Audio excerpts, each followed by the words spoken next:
Hello everyone, welcome to CLAT prep. आज है 9 मई 2025 और जैसा कि आपको पता है हम डेली न्यूज एनालिसिस करते हैं, फैक्चुअल एनालिसिस करते हैं और उसके साथ साथ 20 क्वेश्चंस की प्रैक्टिस भी करते हैं। तो चलिए उसी सीक्वेंस को कंटिन्यू करते हैं। आज कौन सा दिन है? 9 मई। देखते हैं पहला question. When was the Competition Commission of India officially established? तो कब बना होता है? तो याद रखना कंपटीशन कमीशन ऑफ इंडिया का एक्ट कब आया था?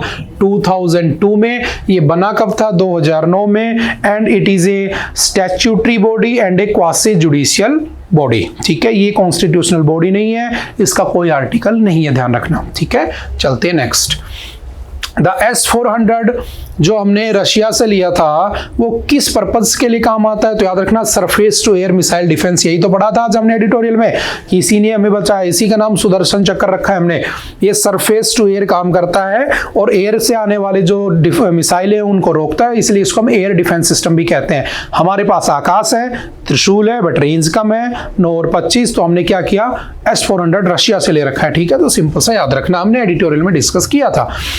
द यूनाइटेड स्टेट्स काटसा, देखो काटसा एक्ट जो लगाया था यूनाइटेड स्टेट्स ने 2017 में लगाया था 2017 में, और उन्होंने कह दिया था कि अगर किसी ने रशिया, ईरान और नॉर्थ कोरिया से कुछ भी हथियार खरीदे तो हम उनके ऊपर बैन लगा देंगे। और उस समय हमने उनसे क्या लिया था? S-400। तो अगर हम उस दिन उसके डर से डर जाते, सैंक्शंस के डर से, तो आज हम अपने आप को नहीं बचा रहे होते। ठीक है, तो उसने उस समय इसीलिए लगाया था क्योंकि सबसे स्ट्रॉन्गेस्ट कौन सा है?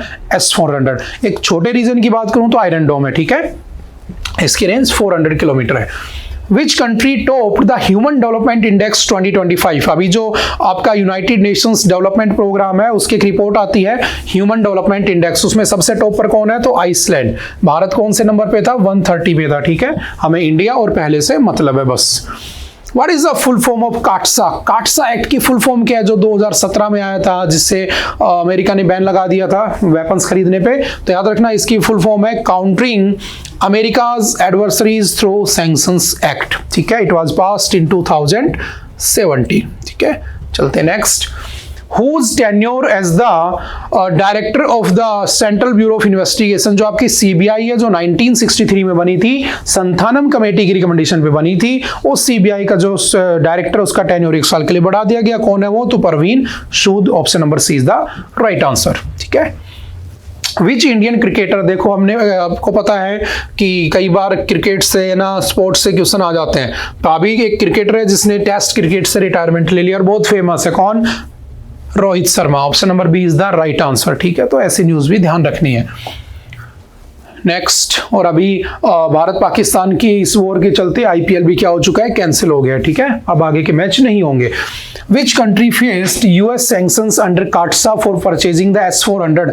किस पर उन्होंने बैन लगा दिया था जब उन्होंने S-400 ले लिया था? तो याद रखना टर्की पर उन्होंने बैन लगा दिया था उस समय। ठीक है, लेकिन हमारे पर नहीं लगा पाई क्योंकि हमारी प्रेजेंस बहुत अच्छी है। ठीक है, अमेरिका ऐसे नहीं कर सकता है वरना उसका भी लॉस हो जाएगा। ठीक है, the Akash missile developed by the DRDO, जो आकाश मिसाइल थी बेसिकली वो कैसी मिसाइल है? तो याद रखना वो कैसी मिसाइल है? तो सरफेस टू एयर मिसाइल है। वो भी सरफेस टू एयर है, रेंज कम है उसकी, 25 किलोमीटर तक है। S-400 की अप टू 400 किलोमीटर है। ठीक है, तो ये भी सरफेस टू एयर मिसाइल है। ठीक है, जब से लड़ाई छिड़ी है आप लोगों को पूरा DRDO दोबारा से अच्छे से रिवाइज कर लेना चाहिए। ठीक है, हाँ। द त्रिशूल मिसाइल सिस्टम, जो त्रिशूल मिसाइल सिस्टम है वो भी हमारा डिफेंस सिस्टम है। किसके अंडर बना था? तो IGMDP। आज हमने एडिटोरियल में भी पढ़ा था, integrated missile development program that was started in 1983 by doctor APJ Abdul Kalam and ended in 2008। और उसी के थ्रू हम क्या हुए थे? आपके मिसाइल एम्पावर्ड हुए थे। पृथ्वी बनी थी, अग्नि बनी थी, त्रिशूल बनी थी, नाग बनी थी, आकाश बनी थी। ठीक है, तो कौन सा प्रोग्राम था? IGMDP। Option number A is the right answer. Which of the following is a correct feature of the Akash missile? क्या सही फीचर है? तो याद रखना it is a short range surface to air missile with a range of 25 से 30 kilometre. Option number B is the right answer. ऐसे question भी आ सकते हैं, ध्यान रखना। In the history of the India-Pakistan conflict, which of the following war resulted in the creation of a new nation? तो ये क्वेश्चन बदल भी सकता है ना, हो सकता है अब भी नया देश बन जाए ना, बलूचिस्तान वगैरह नया बन जाए। POK हम ले ही लेंगे डेफिनेटली, जैसी जितनी कोशिश की जा रही है। तो उस समय कौन बना था? बांग्लादेश। कौन सी वॉर हुई थी? 1971 वाली वॉर हुई थी। ठीक है, तो सिंपल सा याद रखना। Under which articles are the rights reserved only for the Indian citizens, कौन कौन से आर्टिकल्स के अंडर इंडियन सिटीजन्स के लिए राइट्स रिजर्व कर रखे हमने, तो याद रखना article 15, 16, 19, 29 and 30।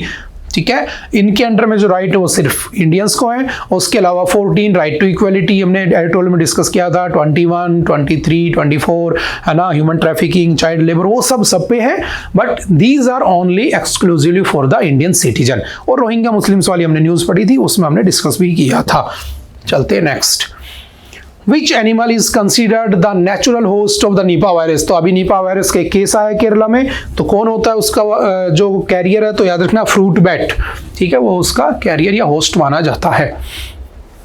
Under which article of the Indian constitution supreme court के जज को कैसे हटा सकते हो, तो आज भी एडिटोरियल था, काफी दिन से न्यूज चल रही है, जस्टिस वर्मा के घर में जब से पैसा मिला है, अब उसकी जो रिपोर्ट थी वो प्राइम मिनिस्टर और प्रेसिडेंट को जा चुकी है, अब होगा पार्लियामेंट में डिस्कशन। अगर वो मिसबिहेव या इनकैपेबिलिटी का उन पे आरोप लगता है, एलिगेशन लगते हैं, उनको हटा दिया जाएगा। हालांकि आज तक किसी जज को हटाया नहीं गया है। तो कौन सा आर्टिकल है, 124 का 4 for supreme court and article 2171 for high court जजेस, ये हाई कोर्ट के जजेस के लिए बना है। ठीक है, सिंपल सा याद रखना। द जजेस inquiry act 1968 primarily deals with each of the following, क्या कहता है जजेस इंक्वायरी एक्ट, तो जजेस इंक्वायरी एक्ट यही कहता है कि अगर कोई मिसबिहेव करता है, इनकैपेबल होता है, तो उसको हटा दो। हालांकि इससे कभी हटाया नहीं गया, तो option number C is the right answer. Originally उनको हटाने के बारे में ऐसा कुछ नहीं है। ठीक है, कैसे मिसबिहेव, कैसे इनकैपेबिलिटी, वही डिसाइड करना है। Which of the following statements is true regarding the removal of the Supreme Court judge in India? कौन सा true है, तो याद रखना both houses of the parliament must pass a motion of removal by a special majority।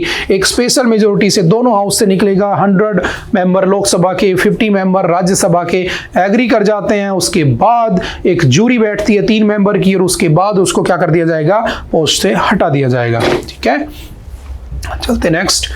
According to the recent reports, which state in India has recorded the lowest maternal mortality rate? ये भी हमने editorial में discuss किया था कि maternal mortality rate क्या होता है, कि जब कोई बच्चा पैदा होता है तो उसमें कितनी वुमेन्स की डेथ हो जाती है out of 1 lakh.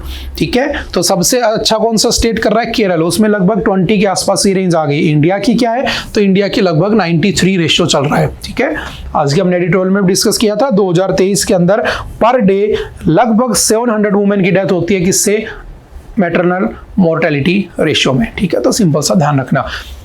Next, which country introduced chip based e passport for secure international travel, तो किसने किया है, India. Option number C is the right answer. चलते हैं next. Who is elected as the new pope in May 2025, तो किसको बनाया गया है, तो आपको पता होना चाहिए ना, सिंपल वन लाइनर में। तो कौन बने हैं आपके, cardinal Robert Francis Prevost. Option number B is the right answer. इन्होंने अपना नाम क्या रखा है, तो लुई 14। ठीक है, सॉरी लियो 14 है ना, ये भी ध्यान रखना। नेक्स्ट, ओके, आई थिंक आज के लिए इतना ही था। आई होप कि आपको बातें समझ में आई होंगी। फिर भी किसी तरह का कोई डाउट रहता है तो आप एनी टाइम आकर पूछ सकते हैं, मिल सकते हैं। Okay, bye bye, thank you, have a nice day.